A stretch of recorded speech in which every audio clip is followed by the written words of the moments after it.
বাংলাদেশের বাইরে যারা আসছে তারা কিন্তু কোনো টপ লেভেলের ফুটবল খেলা নেই।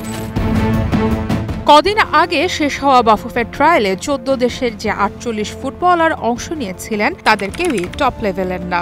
সপ্তাহে একদিনের বেশি তারা ফুটবলই খেলেন না। স্টার নিউজকে এমন অবাক করা তথ্যই দিয়েছেন ওই ট্রায়ালের সিলেকশন কমিটির অন্যতম সদস্য সাইদ হাসান কানন।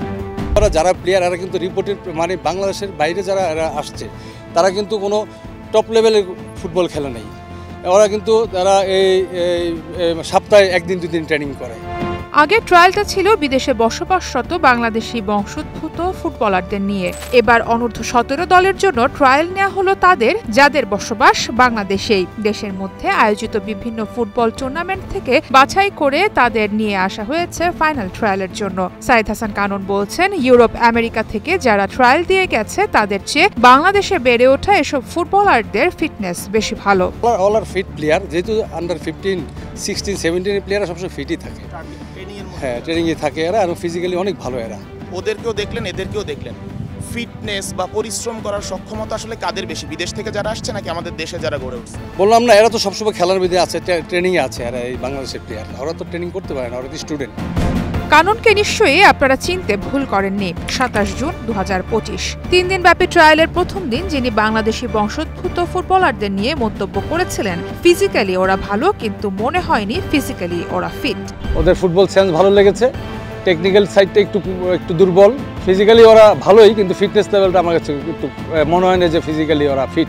যদিও জাতীয় দলের সাবেক এই ফুটবলার নিজের অবস্থান পরিষ্কার করেছেন, দাবি করেছেন তার বক্তব্য ভুলভাবে উপস্থাপন করা হয়েছিল সোশ্যাল মিডিয়ায়। ফিজিক্যালি ভালো না বলিনি, আমি বলছি ফিজিক্যালি ভালো, কিন্তু এটা ভুল বোঝা হয়েছে। আমি বলছি ফিজিক্যালি ভালো, কিন্তু তারা আনফিট প্লেয়ার। কেন আনফিট? তারা ওই দিন প্রথম দিন আমি বলেছিলাম যে তারা টায়ার্ড, তারা জার্নি করে আসছে। প্রথম দিন তারা ট্রায়াল দেওয়াতে টায়ার্ড ছিল, পরের দিন কিন্তু তারা রেস্ট নেওয়ার পরে কিন্তু আস্তে আস্তে তারা ইমপ্রুভ করতেছিল।